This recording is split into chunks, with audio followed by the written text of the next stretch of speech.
சீர்காழியில் வெவ்வேறு இடங்களிலிருந்து சகோதரர்கள் 3 பேரை முன்விரோதம் காரணமாக அரிவாளால் வெட்டிய 4 பேரை போலீசார் கைது செய்துள்ளனர். கூடுதல் விவரங்களை செய்தியாளர் தமிழரசன் வழங்க கேட்கலாம். தமிழரசன், வணக்கம். இது குறித்தான விவரங்கள்.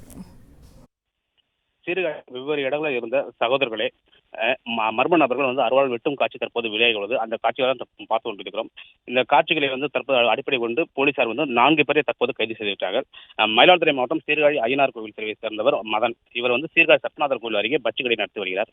கடந்த வியாழக்கிழமை அன்று சீர்காழி பிடாரி தெற்கு வீதியில் உள்ள டீக்கடையில் நின்று டீ கொண்டிருந்த போது மர்ம நபர்கள் இருசக்கரத்தில் வாங்கி வந்த மர்ம நபர்கள் மதனை சரமாரியாக வெட்டி அவர் ஆடுகளை கிழித்து உள்ளனர்.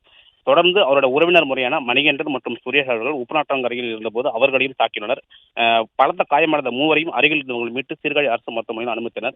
இது தொடர்பாக சீர்காழி காவல்துறையினர் வழக்கு பதிவு செய்து தீவிர விசாரணை மேற்கொள்வதும் இல்லாமல் தனிப்படை அமைத்து அவர் குற்றவாளிகளை கைது செய்யும் நடவடிக்கை மேற்கொண்டனர். இப்ப முதற்கட்டமாக வினோத், ராஜா என்கின்ற குற்றாலீஸ்வரன் மற்றும் 4 பேரை தற்போது பார்த்தீங்கன்னா காவல்துறை கைது செய்து செல்ல இந்த தற்போது மதனை வெட்டும் வீடியோ தற்போது சமூக வலைதளத்தில் வேகமாக பரவி வருகிறது.